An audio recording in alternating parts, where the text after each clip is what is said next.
Most of you who are watching this have probably seen the wiki's money-making guide. You've probably noticed that since its release, the Tombs of Amascut has been in one of these few top spots, and often that #1 spot. There are a ton of great guides out there, but in this video, I wanted to focus specifically on how to maximize your profits so you can get those wiki rates or even exceed them. Okay guys, here's the big secret. All you gotta do is own one of these guys. Obviously I'm joking here guys, you can make tons of money without a shadow.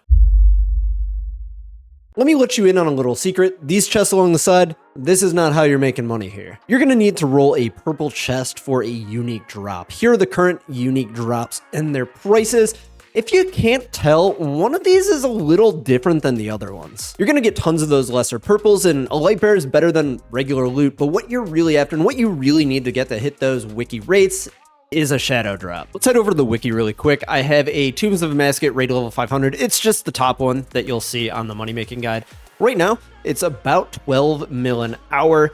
But if we look at the breakdown of what actually is in that, look how much of this the shadow is. The shadow is 9.8 of that 12 mil. The Masori body, well, that is 60 mil. That's only 1 mil of that. Like, look at how little all of these actually contribute. Are you gonna make money without getting the shadow?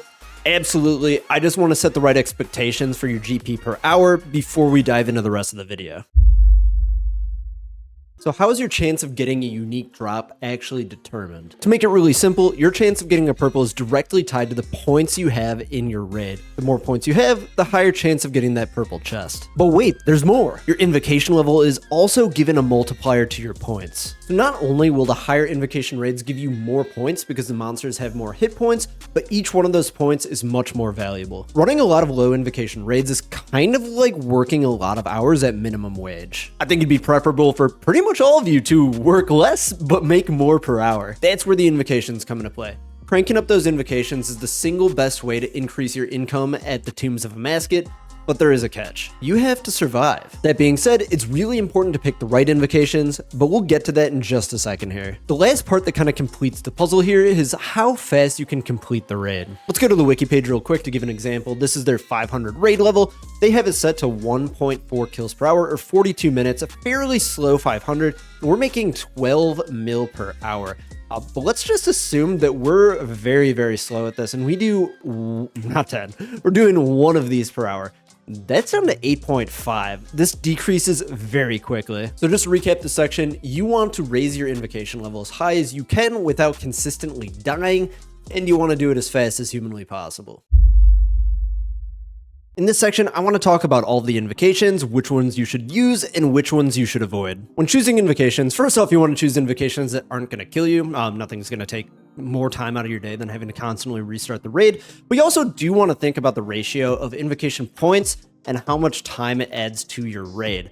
Every invocation is going to add a little bit because you get hit points and stats added to the monster, so that's going to take a little bit of extra time, but you want to avoid invocations that add extra time on top of that. Let's just go down from the top. These first four, the ones with the skull icon, these limit the amount of times that you can die in the raid before it kicks you out of the raid. These first three are 100% free. You should at least run softcore run. These other two don't make any sense to actually run.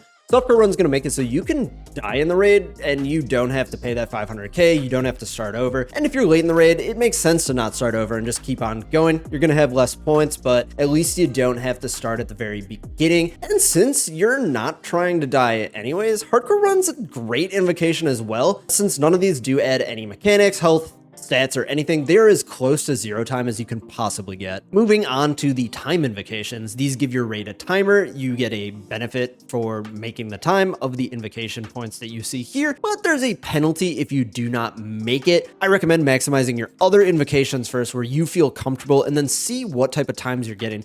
If you're clearing things in 40 minutes, 35 minutes, 30 minutes, or 25 minutes, you should add that time invocation of your raid for those free invocation points. Need some help, need less help, and no help needed. Limit the amount of supplies that you get from the helpful spirit. No help needed actually gives you one of each thing, so it's not really no help, it's just limited help. These are great because they are zero time. However, they do take a lot of getting used to, and I find that the no help needed more so than the other two is kind of gear gated. What I recommend is that at the end of the raid, if you're ending with a lot of supplies, I recommend putting on need some help. If you are still ending up with a lot of supplies at the end of the raid, need less help. And then if you're really confident, if you're just absolutely crushing it, no help needed is a great invocation for you. I should note that if you are running no help needed, you do need to run Baba, Kephri, Akkha, Zebak in that order. The reason for this is you only get one salt, so you use your first dose for Akkha, and then you use your second dose when you're starting Wardens. These next ones, we'll call these the Path Invocations, and what these do is they level up the monsters within the raid. When you level up a monster, they gain extra stats and HP, which make them take longer. This is going to be the first one that isn't, in air quotes, a zero-time invocation. One of these is not like the others. Walk the Path is a massive amount of points, and on its own, it doesn't really pose a huge threat to you. Every time you complete a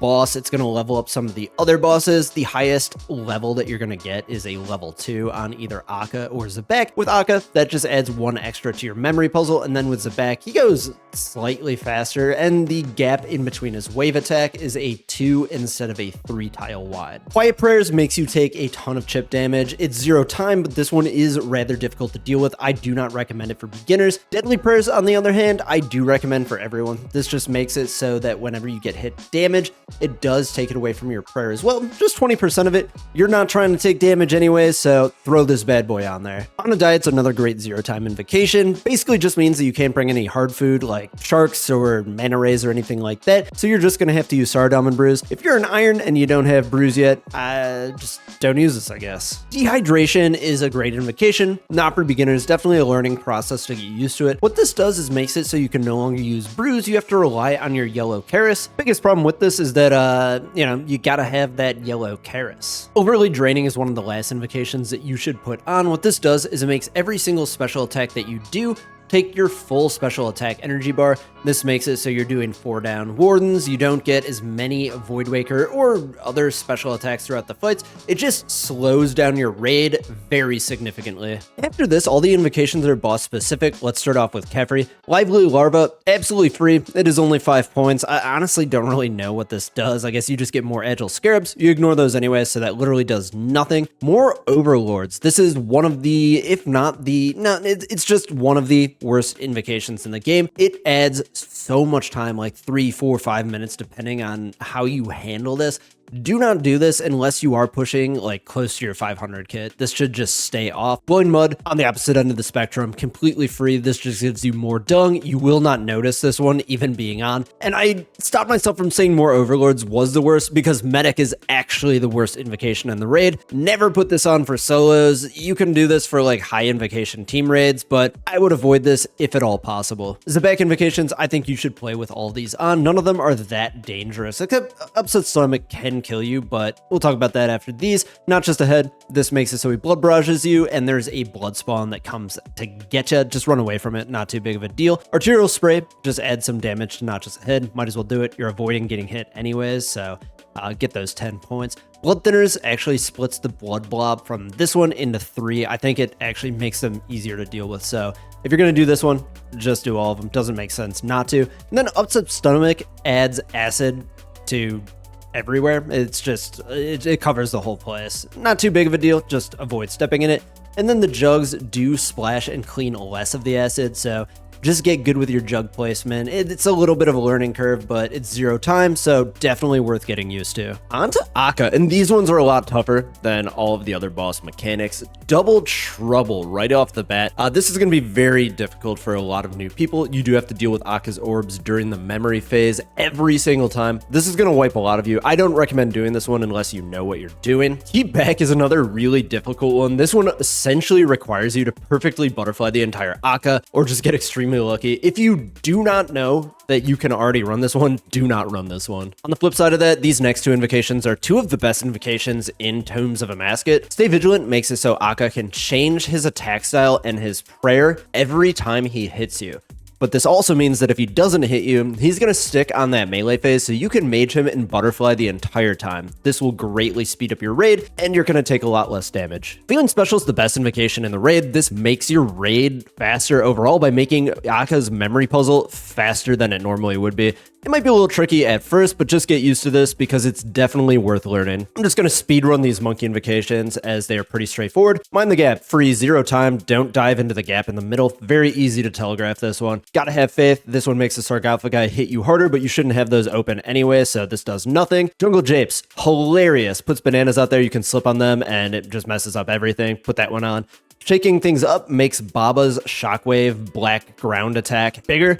You're going to be red Xing this one perfectly every single time, so this is not really going to be any difference for you. Boulder Dash, very annoying. This one does slow down your raid just because you do have to 2 or 3 boulder during the boulder phase instead of 1 bouldering without it. I recommend putting this one on at higher invocations, but often I actually leave this one off because I find it very unchill. Warden ones are pretty interesting. Let's just go through them from the top. Ancient Haste, Acceleration. They make the Obelisk in the beginning charge faster. They make the Wardens attack you faster. This is not going to be a noticeable difference in your raid. You should have both of those on every single time. Penetration makes it so that when you miss a prayer against one of the Warden's attacks, it's going to turn your prayer off, so you're very likely to get hit by the next attack too. So this one can be very dangerous, but it is 0 time. Overclocked 1 and 2 should be on every raid. These are actually easier than running without it. They make Wardens for 3rd phase faster. I know that sounds like it might be more difficult, but if you've ever done it, you realize that the boulders from Baba will never land on your head,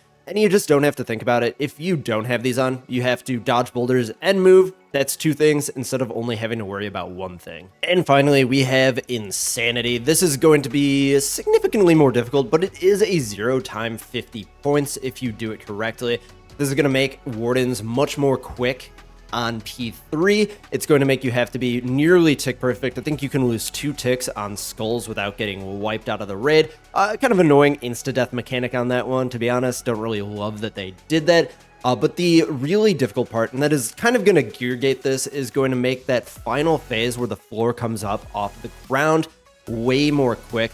If you don't have a shadow or a twisted bow, you're probably going to be on that last row for a significant amount of time. It's going to make it much more difficult. You can do it. I've done Fang only, like high 400 runs. It is possible. It's just much more difficult. If you are learning, you're not really good at being on that last row, it might not be great to have this on until you have the gear that can make it a little bit easier for you. Or honestly, just throw it on and get better at the game. Up to you. Hey, thank you so much for watching the video this far. If you are enjoying it, please like the video, subscribe to the channel for more. And I did actually make a new channel. If you are interested in this type of content for other video games, please check it out. Link down in the description below.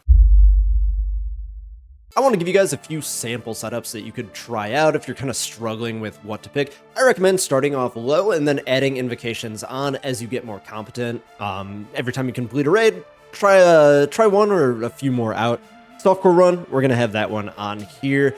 Deadly Prayers, all of the easiest guys on all of these bosses. I have Stay Vigilant off because I'm assuming if you're running a 155, you're not really butterflying, so it'd actually be better for you since you could use your Fang and your Blowpipe to do DPS on Akkha instead of using a 5-tick normal Trident, which is where I'm assuming you're at if you're running this. And for Wardens, we're going to leave Penetration and Insanity off because I'm assuming if you're running this, your DPS is not really that great and you don't want to spend like 2 to 3 minutes on the final row for Insanity. Once you get into the higher invocations, it's going to be more preference based off of what you like, but here's a sample 300 that I personally would run.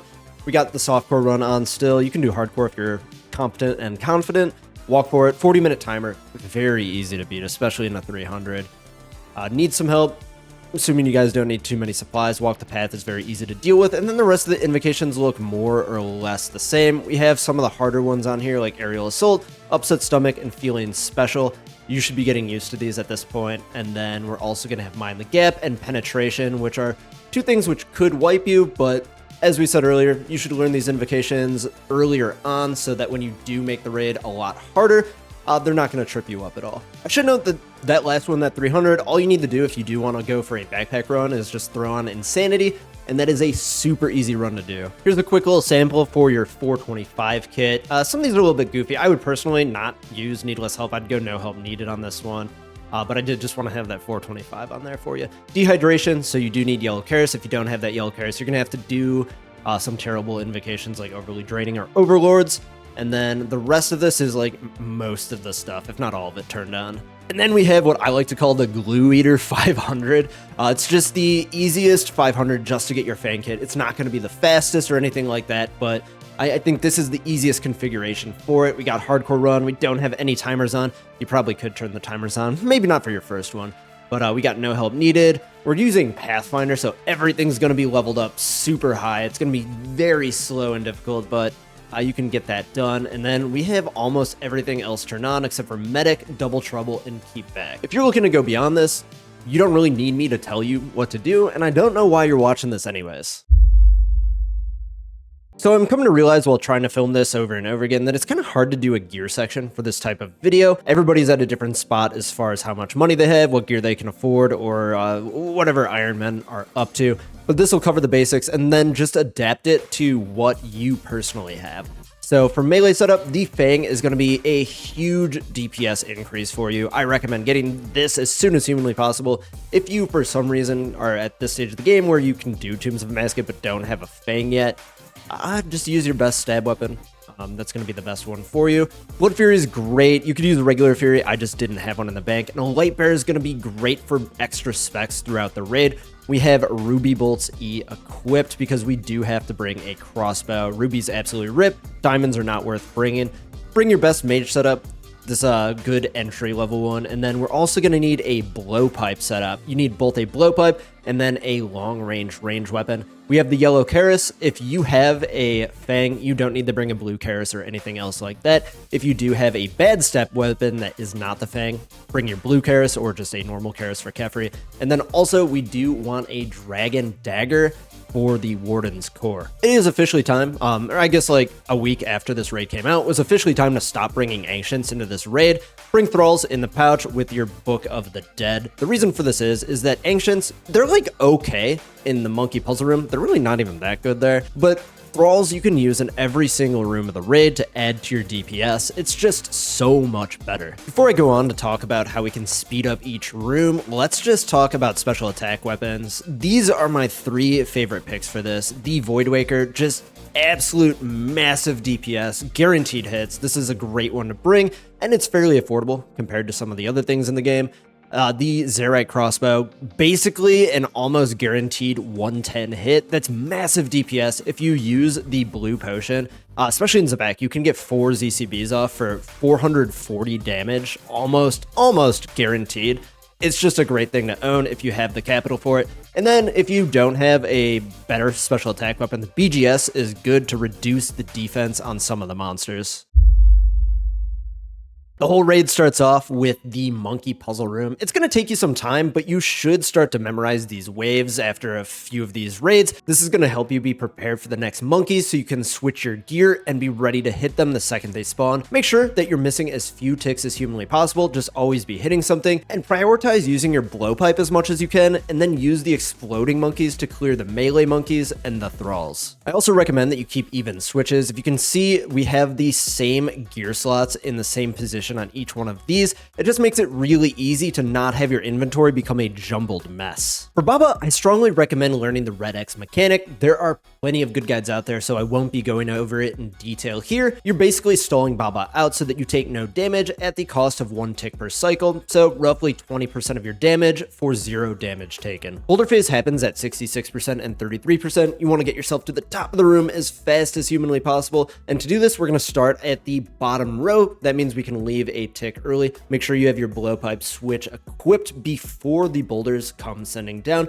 This way you can spam click up the top, hit one of the boulders and run through. If you have boulder dash on, you will have to hit 2 boulders. I recommend setting up the Red X at the top. This way you can just stay in Red X the entire time. At 33%, you're going to get sent right back down to the bottom. Make sure that you grab your potion that you dropped to equip your blowpipe this time, since you should have dropped one at the top to set up the Red X. This way you don't have to run all the way back to the bottom after you finish the room. If you have a lot of prayer and HP left, it can make sense to not Red X at this last phase here. This way you get that 20% DPS back into your life and you can finish the raid up quickly. The puzzle room here is pretty straightforward since the plugin just solves everything for you. The one thing to note is that I do know some people don't know that you don't have to do all 4 of these in a solo. You just have to do 2, 1 from each side. So just make sure that you pick the ones that are not the pillar puzzle. For Kephri, you're going to want to start off stabbing the boss. Just make sure that you're not missing ticks, and then you do want to trap that melee minion. It's just one less thing you don't have to deal with, so it's pretty good there. Make sure that you do not kill the eggs. That's a huge waste of time, some actual goober shit. When the ranged minion comes out, make sure that you do 1 fang on the minion, switch to your blowpipe, hit 1 spawn, then fang the minion 1 more time, and then switch back to your blowpipe and finish off the swarms. This is the single best thing that you can do to improve your raid time with Kephri, is just make sure that you hit as many spawns as humanly possible, miss no ticks with them. You're not able to get them all in a solo, but this will greatly speed up your raid. When the mage comes out, you got some choices. It all depends on your situation, how much HP you got, how high your invocation level is, but ultimately you want to start at the same. 1 hit with the fang, 1 blowpipe, 1 hit with the fang, and then switch to your blowpipe. Tank as many mage hits as you possibly can while getting all of the swarms, and then make sure you don't die, so you do have to finish off that major. If you have decent mage DPS, I do recommend killing the melee, or at least putting some damage into him so he does heal the boss less. For the Path of Het, or Akkha's little puzzle room in the beginning, you want to be able to 1 down this pillar. Gonna save you a load of time. You need 85 mining, or 82 with the Dragon Pickaxe boost. Make sure that you get all your mirrors situated and then position yourself in a way where you have to move in order to get to the pillar, just 1 or 2 tiles out from it. You cannot be standing next to it. When the little circle is full and turns green, make sure you click on the tick that it turns green and you will automatically 1 down this pillar. Another thing that you might not know is that when you place a mirror, it places it facing the direction that you are facing. So this way you can place it correctly right off the bat and not have to right click and turn it. I recommend you all learn how to butterfly if you don't know how to already. It's really convenient, and once you get a shadow, it's going to speed this up a lot. So all you got to do is download the tile packs and then just run on the tiles and then attack him on the tile that you attack him on. Easy as that. If you're very early on, or if you're on an Iron Man account with really bad mage DPS, it might be better to not butterfly and just blowpipe and fang instead. The biggest mistake that I see people making with cum phase is that they freak out and run around way too much, and that way they just run into more and they continuously make more mistakes. My best advice for this is just to stay calm, hit the boss, stay in one spot unless something is going to hit you, then just move out of the way. Just make sure that you see the vector that all of the different blobs are making and avoid the ones that are going to come in contact with you. You should get this one perfect every single time. It should be 32 seconds and change. I think it's like 1 tick over 32 seconds. I have another guide on my channel. I'll just link that down in the description. I really don't have too many tips or tricks for Zebak. I guess if you have a ZCB, get 4 ZCB specs off. Other than that, just hit the boss big and try not to miss ticks. Wardens can be very different depending on your invocations and setup. As a general rule of thumb, you want to block the left-hand side. If you have dehydration on, you do want to block it until you have 75 HP. You should have rapid heal on so that you can get to 76 HP before the balls come out. This is going to allow you to tank the first 2 balls, you'll be on 1 HP, and then you can tick eat the 3rd ball using your Karis. If you have bruise to heal, I don't know, just hit it like 4 or 5 times while blocking, and then you should be good. On the pillar, the shadow is the best, but your fang and blowpipe are also great backups. For phase 2, we're going to start mage. I recommend hanging out on this tile that you see me on here. This tile makes it extremely easy to dodge all of the special attacks, and the Wardens will always drop the core right in front of you on the same spot. Make sure that you're watching the Warden's HP. It is so important that you to be tick perfect on that core. If you miss a single tick, you're missing an entire hit, which is going to throw off the next phase, and all of a sudden you're doing a 4-down Wardens, and you do not want that. When you know you're making your last attack on the Warden, start to switch to your DDS so you can hit that on that first possible tick. The first down, you can do 6 attacks, so that's 5 DDS specs and then a hit with another weapon. The second down is 8 attacks, and then the third down, if you get there, is 10. You can push this out to a 3 down if you want to maximize your points in the raid. Personally, I don't think it's worth the extra time. For phase 3, honestly, this one's fairly straightforward. Just stay in cycle, hit as hard as you can, stay thralled. If you do mess up, get out of cycle, start taking damage, make sure that your number one priority is getting back in a cycle. If you just stop moving and start healing, there is zero chance you're gonna out heal that shit. Get yourself back in cycle. When the skulls come out, you got two choices. You could skull skip, or you could just hit them like normal. Skull skipping will give you more points in your raid, but it will take longer. A little bit of a trade-off there. If you are not skull skipping, just make sure that you're on tick for the skulls, doing them one tick at a time. Hitting skulls with your yellow Karis is also a great way to heal up without using special attack energy. This will drain your prayer, so just stay conscious of it. If you have scarabs, I recommend hitting one right before you go into that final phase. It's a good way to not worry about your prayer when you're worrying about everything else that's going on. Not having a shadow can make insanity really rough, as you are going to have to spend a lot of time on the last row. I don't recommend doing this unless you're really good at being on that last row, because you're gonna be there for a while. At the end of the day, all we can do is try to maximize our chance of getting the purple. It's often not going to be, and that's completely fine. Even if you're not getting the drop, try to have yourself a good time, find something else in the raid, some other goal that you can set, chase a better time, add a new invocation, something like that, because these white chests are going to happen way more often than not. I'm sure I missed a ton. If there's any tips or tricks or anything that you like to do in the Tombs of Amascut, please let me know down in the comment section below. I'll pin my favorite one, or the one that seems most useful to me. If you did like the video, please like the video, subscribe to the channel, and I will see you in the next one.